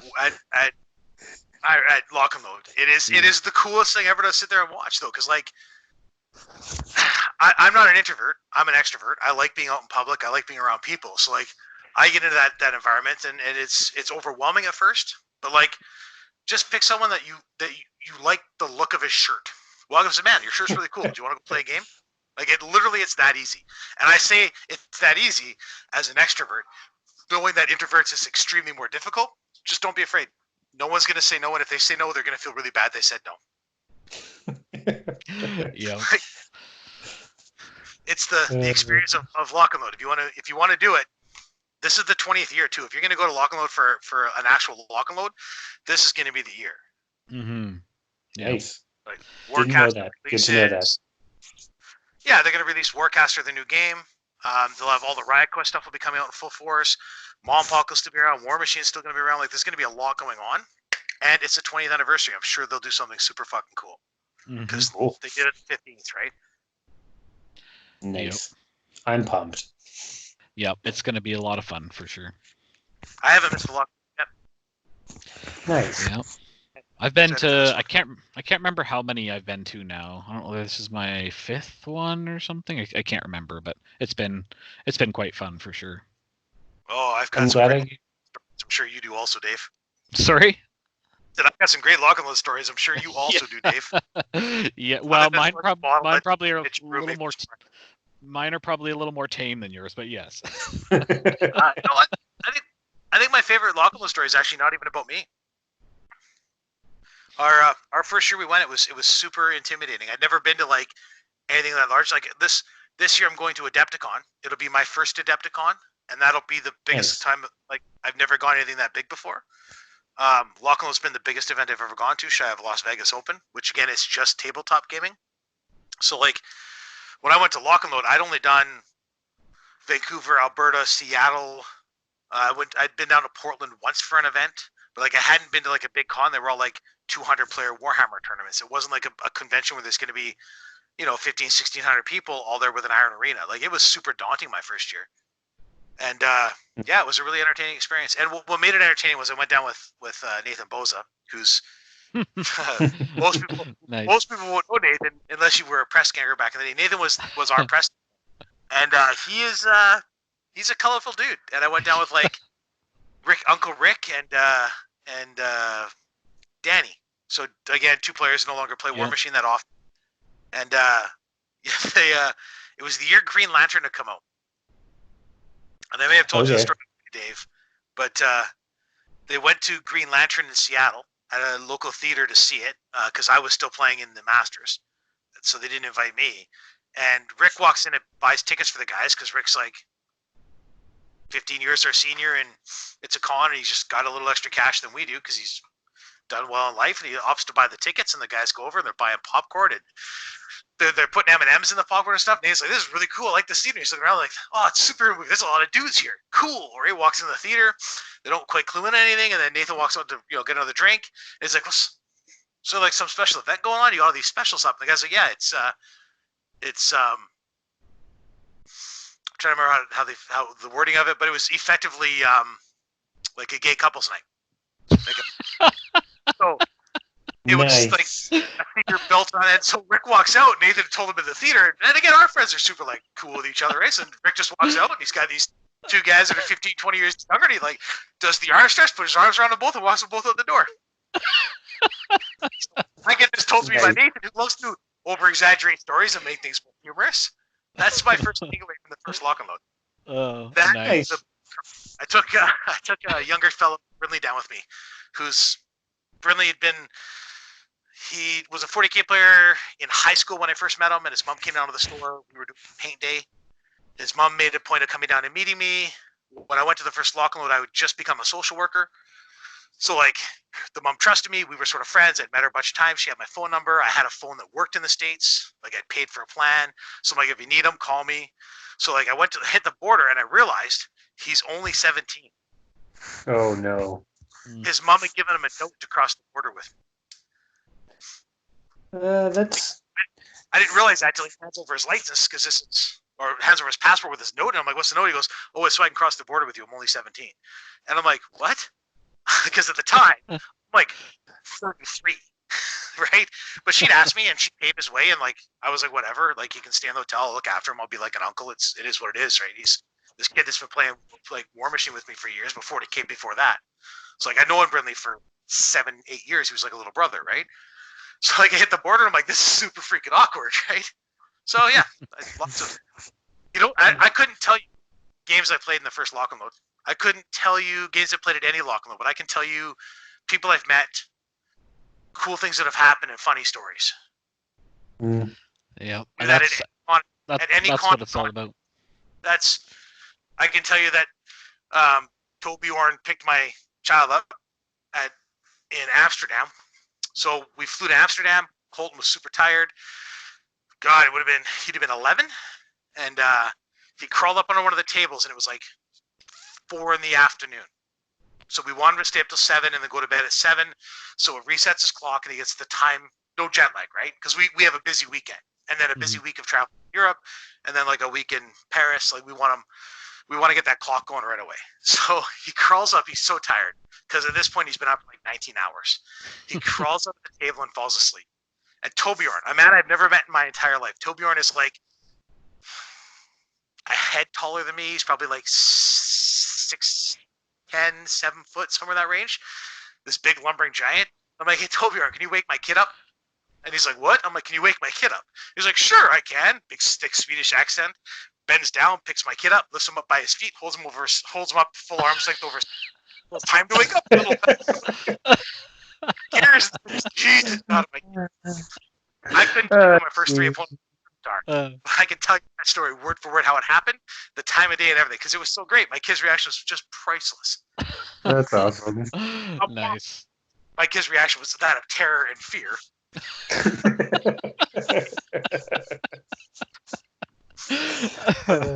That's playing this game is sticking in it, right? The players that burn out too fast, they try to do too much in one shot. You just got to enjoy all the little things. Yep, makes sense. I think that's my biggest advice if you're going to a con this year and it's your first big one. Just enjoy every little thing. Fair enough. There's a lot to take in for sure. All right, I have a list. I came up with a long list. So I'll go through my list, and then Jordan, you can tell us if there's anything that maybe we've missed, or ask us if there's anything specific if you're wondering about for our trip to Lock and Load, for example. So a lot of this experience, so Lock and Load is the main big con that I've been to, other than Attack X. So a lot of my tips and things will be kind of based around my experience there. And for the past, I guess as long as we've done Lock and Load, what we've done, there's a group of us that goes, and I've kind of been the coordinator for it all. So I book the hotel, I arrange the finances, I get all that done. I basically plan it all. When we're ready to go, I say, Kate, this is how much it's going to cost. Give me your money. It's all in an envelope. I take care of everything. You just show up and we do it, kind of thing. So based on that experience, so here's some of my. We actually call you tournament mom. I'm happy to do it. I enjoy doing it. I've got the experience of doing it. It works. So I like the organization of it. So to start with, especially if you haven't been to a big con before, if possible, go with someone, and bonus points if it's somebody who's gone to that convention before. So helps to know kind of what to expect. So everything from, hey, how does registration work, to where is the Iron Arena? What is the Iron Arena? And that sort of thing. It helps reduce your potential costs. So if you're splitting a hotel room by, 4 people or whatever, and splitting gas and things, it helps save money, which in turn gives you more money to spend on sweet things like new releases and new models and fun stuff like that. So it also helps a lot for the traveling. So if you're driving, being able to just switch off, like Pat and I switch back and forth with the driving. We make sure one of us is caffeinated, and it just helps to take some of the work off that way, because you're going to be driving early, you're going to be driving late, you're going to be tired. It's just nice to have that that kind of break while you're driving as well. And I'm sure if you're flying, it's probably nice to have somebody to kind of help get you to your flights on time and keep organized that way. So another thing that's awesome is having somebody to chat with. Like on the way there, our car is just buzzing on the way to lock and load because we're so excited. We're talking about previous experiences. We're talking about what we've signed up for. We're talking about what we're going to do, people we're going to see, all that kind of different stuff. So on the way there, it's just hyped. We've all lost our voices pretty much by the time we've got there. And then the same thing on the way back. You've got all of these new experiences. Oh, this crazy thing happened in this game, and I met these people, and I did this and that. And so you're going to, on the way back, you're going to be tired, but you're going to have all these awesome experiences to share on the way back too. So if possible, go with somebody, because I feel that it helps to enrich the experience. So on the logistical side, start planning early. So if you are going with a group, it is handy to have somebody that is heading up things like the hotel booking and making sure all the ducks are in a row and that sort of thing. Thanks, Dave. Yes, it just makes everybody's lives easier that way. Things like special rates for the convention accommodations usually go pretty quick. So making sure that even if you're not 100% sure you're going to go, as soon as the hotels are open for that booking rate, make the reservation. You can always cancel later on. Things like the hotels for lock and load sell out usually not long after they've opened. So get your booking in, cancel it later on if you want to, but at least then you've got the room type that you want, and you've got that special rate. And also, if you're a working person, you're probably going to need to get vacation time booked. So planning early means that you and all those who you're going with can get that time off approved. So that's really nice to have that done, because there's nothing would suck worse than somebody not being able to get the time off last minute, and then you either have to cancel or you're down a guy, which increases your overall expenses. So estimate your expenses as best you can, so you can be saving. So whether it's flights, hotels, gas, meals, it helps you to set money aside along the way. Even with lock and load, where we're not flying, it's still there's an expense there. We're coming from Canada, and the exchange rate is usually pretty horrific, so it ends up being more that way. So it's good to kind of plan ahead. Just stick some money aside as you go. Keep an eye maybe on the exchange rate if you're going somewhere where it's a different currency. Grab the currency while it's at a good rate, and that will save you some potential money down the road as well. And another big thing, check your passport, please. Make sure your passport is in order well in advance. Yeah, it can take time to get it done if it's lapsed, or if you have to renew or whatever, or if you haven't looked at it in a while. It's always a good idea to check your paperwork, make sure that's all in order before you go, because that would really suck. 6 months. Yeah, so 6 months. So if your passport expires now. 6 months after you enter the country, they might not let you enter the country. Yeah, so do it now. If you think your passport is good, and you're like, my passport expires January, and you're going down to June, they might not let you enter because your passport is supposed to be more than 6 months left on it. Gotcha. That's good to know. Yeah, so check your paperwork and make sure that's all in order. So so some kind of general trip tips. So like Cory has said, if possible, book your hotel room at the event. That's so huge. There's been a couple of years at least that I've gone to lock and load where the hotel has been elsewhere. So you're having to, it's not even that far of a walk, but it's in the summertime. You're walking up or downhill. You're hauling your gaming bag and all your stuff with you. I can't even put a dollar value on how awesome it is to be able to finish a game, walk to the elevator, and be at your room in like 5 minutes. So even if you need to run and take a nap, take a shower, whatever, park your car and don't even worry about touching your car for the entire weekend. Being able to stay at the event is huge, and I find it takes a lot of the stress off and just makes it a lot easier, rather than having to worry about how you're getting to and from places, that sort of thing. Then all you're worrying about is, hey, if we're going out to eat or whatever, are we all jumping an Uber, or are we jumping in a taxi, whatever. So that definitely helps. We already talked about passport paperwork. Make sure any other paperwork that you may need is in order. So check your medical coverage. If you don't have it through work, you can get for like $20, I think you can throw on like a single term policy for like 3 or 4 days. Dirt cheap. It'll save you a lot of money if you're going out of country. If you have multiple people driving the vehicle, make sure that paperwork is in order. So like Cory said, having a note for driving across the border. For example, when we go, the vehicle that we drive is actually Pat's mom's van. So she has written out a letter and signed a letter that says I am allowed to drive her van. So that way our bases are covered. So I know it seems tedious, but all these little things can help to prevent issues. So another big thing that we've actually seen in the past on our lock and load trips is call your bank or your credit card company and let them know that you're going to be wherever you're going. Yeah. So I have had my credit card completely locked before.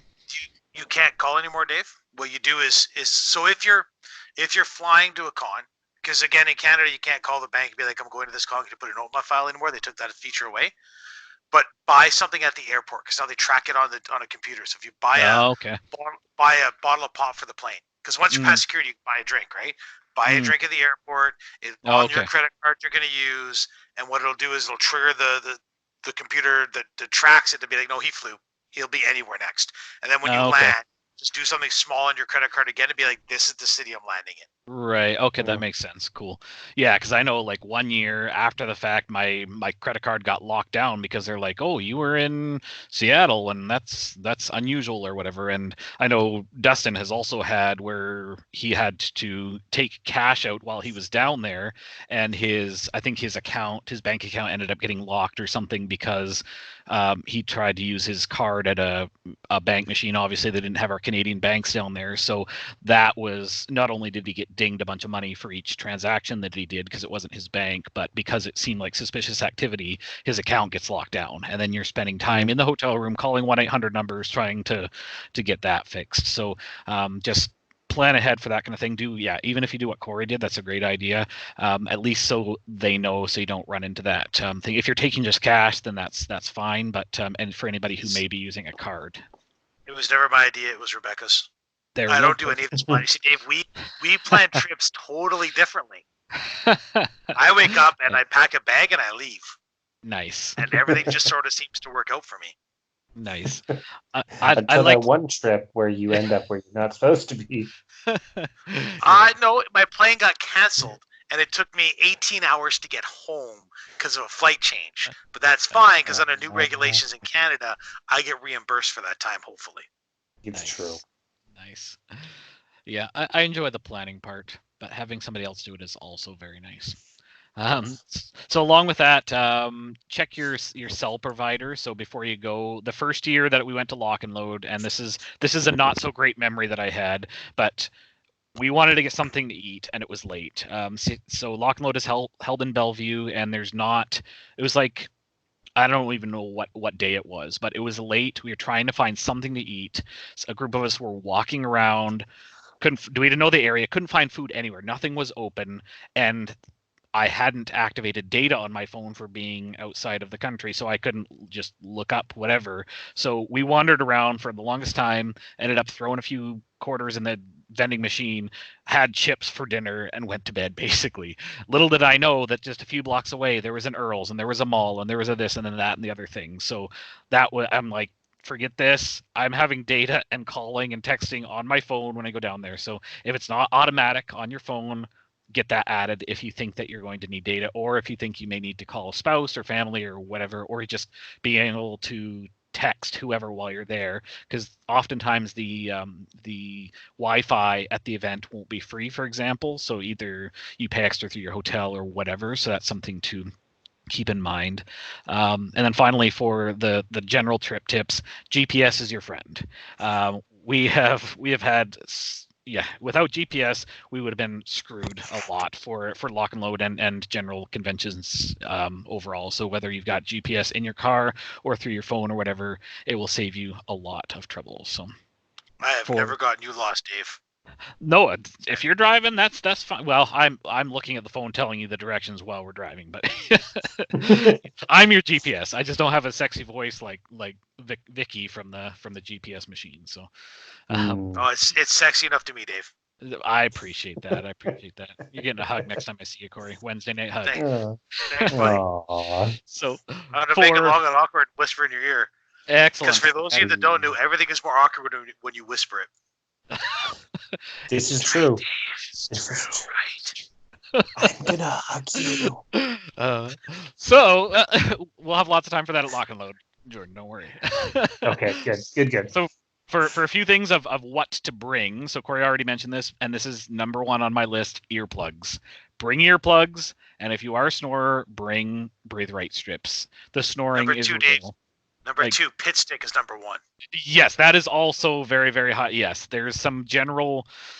I expect general hygiene to just be a given. I mean, you'd hope at least, but earplugs is huge. Or listen to music while you're going to sleep or something, because if you're sharing a room, there's going to be snoring. I think I've literally seen window panes rattling from That was Pat. That wasn't me. From the snoring that happens in the room, and I snore as well.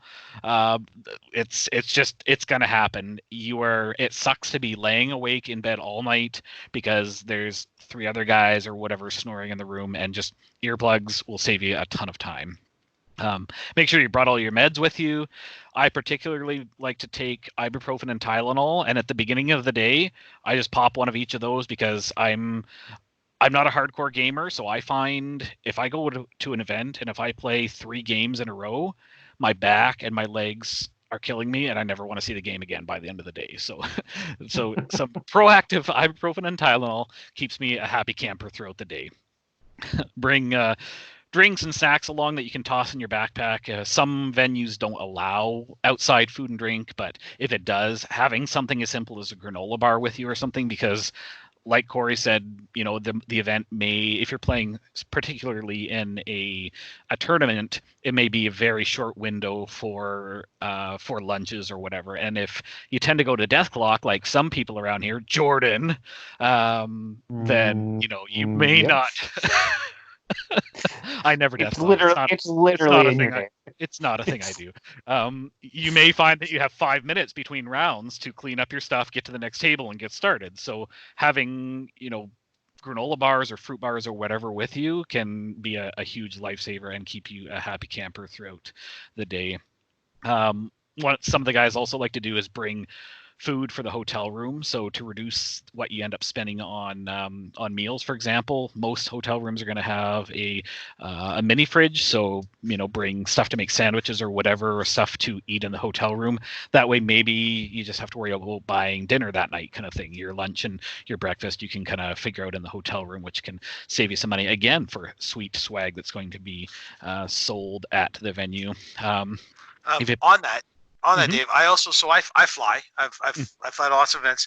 You can pack food on a flight. It just can't be meat or produce. So like a bag of chips. You can get through security with, like, if it's like, stop at your local Walmart or Kmart or Best whatever food place. I don't know where Beck buys all my food from. But every time I go, she has like a little bag, and I just throw it, and it's got like almonds. It's got packed trail mix. I've got like a couple things of M&Ms, and I just throw it in my bag, and I throw some in my army bag. And I've always got 2 packs of granola bars to go with me, and that stuff all goes through security, and they never say anything. Okay, if it's nice. open, they'll swipe it with the drug test thing. Right. Like, I've never had an issue, and then you don't have to buy. Those of the flown know that the airport likes to charge a lot of money for space because stuff's expensive there. Mm-hmm. So like, if you can save yourself spending $15 to buy a pop and a bag of chips, and it costs you $5 for the pop, yeah, you're saving $10 by buying that $3 bag of chips elsewhere. Yeah, and then it's $7 more that you can spend at the con to buy that con specific model you wanted. Mm-hmm. Yeah, exactly. Oh, that's a good tip. Nice to be able to take that stuff on the plane with you for sure. So if you're planning on using something like War Room, make sure you double check to grab your chargers. Also bricks, battery bricks are huge, especially if you're in an official event where you can't leave or your War Room crashes and you lose the game. So make sure you bring those along.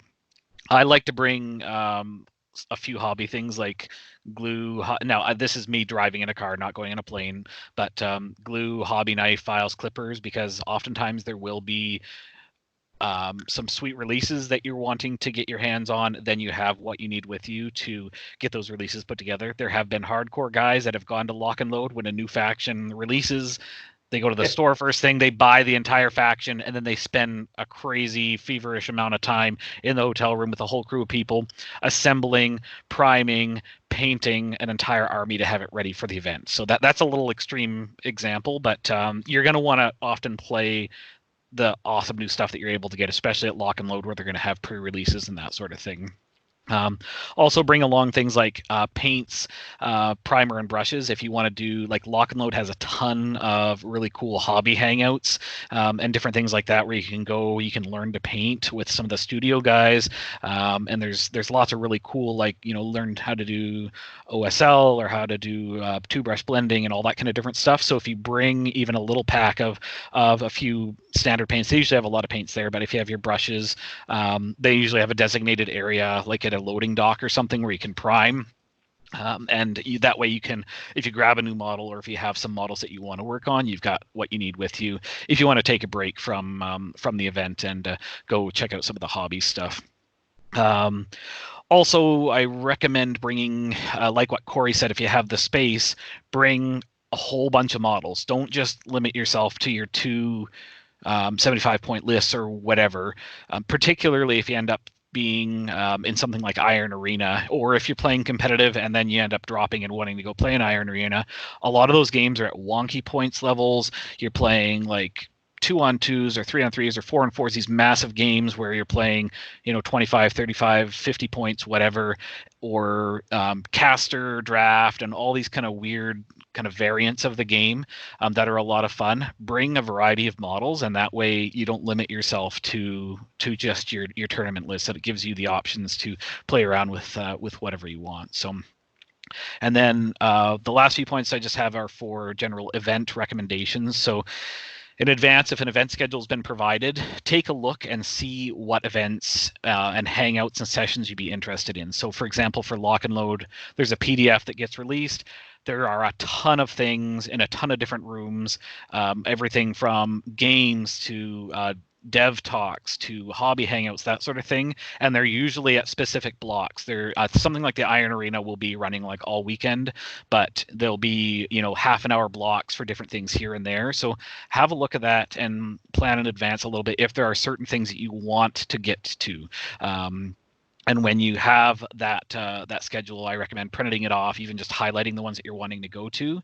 And I know what Pat has done in the past too is you set an alarm on your phone so that, hey, if you're playing along in Iron Arena, you lose track of time, that really cool hangout that you wanted to go to is at such and such a time. It reminds you in advance so you don't miss whatever you're wanting to go to, especially in an event like Lock and Load where there's so many neat things to see. And also check the registration for those events. So a lot of the things that you're doing will have limited seats. So if it's whether it be a game system or whatever that you're playing, Monpoc or Warmachine Hordes or whatever, there's often like 16 or 32 seats for different events. So you need to make sure that you get registered in advance if it is something specific that you want to go with. Registration lines and store lines are long and can be quite painful. So plan accordingly for that. So if you're planning to go to the PP store at Lock and Load, if there's nothing that you want right away for releases, you can go later on in the weekend. So the store usually opens right after the keynote, for example, and you'll be in the store for, like, I think I've been in the store line for like hours before. So just keep that in mind. Registration can also take a fair while to get through. So either get there early or plan to be there for a while, especially if there's an event that you're signed up for that starts right after registration. Connect with people that you're playing with and meeting. This is one of the biggest things for me that I really enjoy. So there's a number of people that I have met at my first Lock and Load, and then I've seen them at the second Lock and Load, and then you end up going to dinner with them and you just get to know them. So, grab their contact information, throw them on Facebook, connect with them from year to year. It's really fun to have those relationships that span from year to year, especially when you're from different parts of the world potentially, to make these lasting relationships and be able to reconnect with those people each year is a lot of fun and quite rewarding. And my last point overall is take breaks. A big event like Lock and Load, there's a ton to see, a ton to do. You can get overwhelmed, you can get burnt out. Run up to your hotel room, have a quick power nap. There's also tons of places to sit down and hangouts and big comfy chairs that they have everywhere. You'll often see people just kind of having a little snooze in one of those chairs, or just hanging out by themselves in one of those areas for a little bit, just to kind of recharge and have a bit of a break, because things like Iron Arena are open 24/7 and you can play as much as you want, as long as you want. But it is very valuable to take those breaks and make sure that you're not burning out, especially because everybody tends to get horribly sick after cons. All the germs are real, your immune system has taken a hit, and then you feel like crap and have to go back to work the next day. It's good times. So that is my gigantic list of things that I had thought of over the past few days, mainly based on my lock and load experience. So there's going to be a quiz on this after, Jordan. So I hope you got all Fair that. enough. I'm 100% going to fail. I listen to all of it, Dave, but it's the exact opposite of how I plan everything in my life. Yes, there you go. Well, when Rebecca's doing all your planning and you just go, then I'm Jordan's Rebecca. I don't know. That's weird. Is that weird? It comes across a little weird. I'll take it a run. You're planning everything, so man. Yeah. So that was a lot to go over, and hopefully that will help if people are new to conventions, especially something like lock and load. Hopefully one or two of those points will prove helpful and possibly save some people some pain. But through all of that, Jordan, is there any questions about any of the stuff that we've talked about from kind of the newer attendee type perspective? Anything that we may have missed, or they have extra questions on, or anything like that? Dave, I think you could have done a course on all the things you said. You covered it very explicitly. I've got it all in point form. I'm like, oh, this idea. Like, yeah, I know it's a lot to take in. I'm gonna get on the van, and he's gonna hand me one of this and be like, look, it's real. Here it is. Yeah, exactly. I'm gonna ask if Lock and Load will actually make a hangout for convention planning and convention attendance, and that's what I'll do. I'll have a PowerPoint, flip charts. It's gonna be great. Here's what you should be doing at this convention, besides being here for the first little bit. Have you got your earplugs? Dave, I want to see your earplugs. I really appreciate your 30 minutes of trying to teach me to be an adult. Yeah, yes, I know it's failed on some people. It's fallen on deaf ears for some people, Cory. But hopefully it will be of some help to somebody out there. Fair. No, I actually appreciated hearing most of that, Dave, to be honest. It's good stuff. It's true, because a lot of people go, I don't know if all this ever gets talked about as much as it is right now, so it's good to get that information out there to people. Learn from Dave's mistakes. Don't be a Dave. It's stuff I took for granted too that I've learned over years, right? Like I don't even think half that stuff that I would think of. It's just stuff I naturally do. Yeah, it comes from the experience for sure. Because over the years, it's like, oh crap, I wish I'd brought that, or man, I wish I had not done that, or whatever. And just kind of you learn as you go.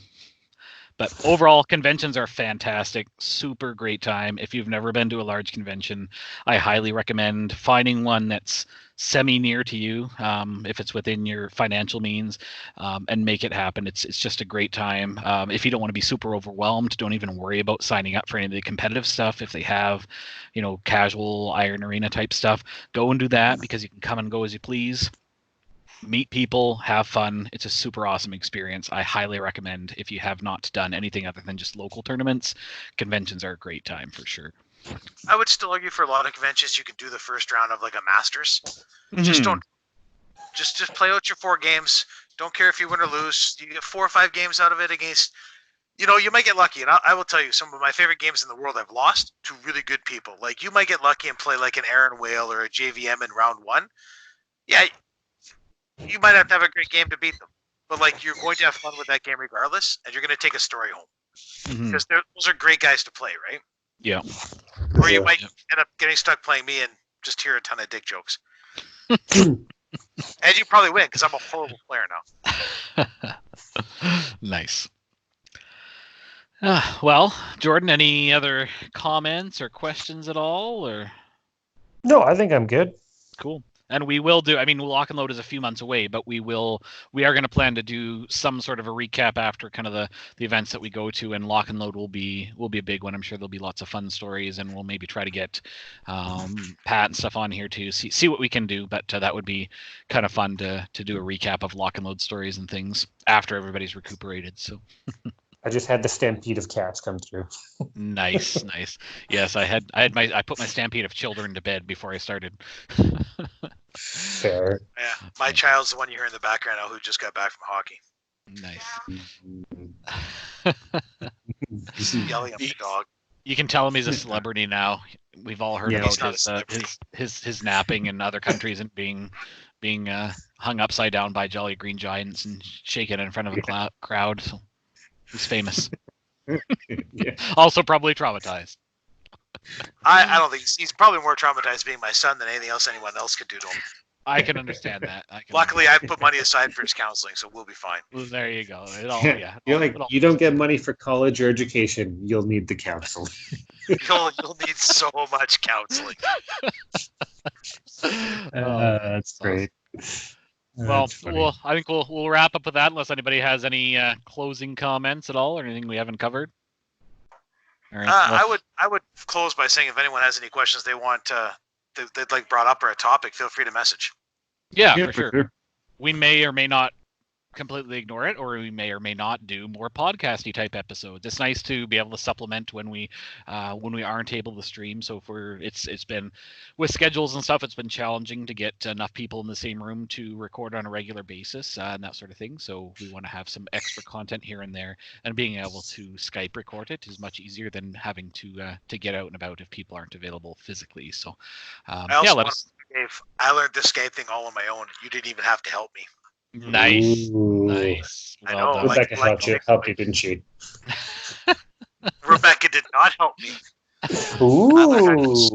Well, my kid didn't either. I learned all on my own. Wow. Nice. Well done. Gold star. Gold star for Cory. Yeah, let us know, guys, if there's anything you want to hear about, or if you have any follow-up questions to either LVO from Cory's specific experience, or questions about going to Lock and Load or conventions in general. We'll see if we can follow up as well. But we appreciate you guys listening to this, and if you are enjoying the content we're creating, be sure to hit like on the, I guess this is kind of a video audio. I don't know if we'll end up with some sort of a podcast type format with just the audio at some point, but subscribe to the channel so you don't miss any future content, and we look forward to seeing you next time, and very much look forward to meeting folks at Lock and Load. So, all right, thank you guys for joining us, Jordan and Cory. Appreciate your time. Have a good night, and we will see you soon for some more tabletop wargaming. All right, have a good night, guys.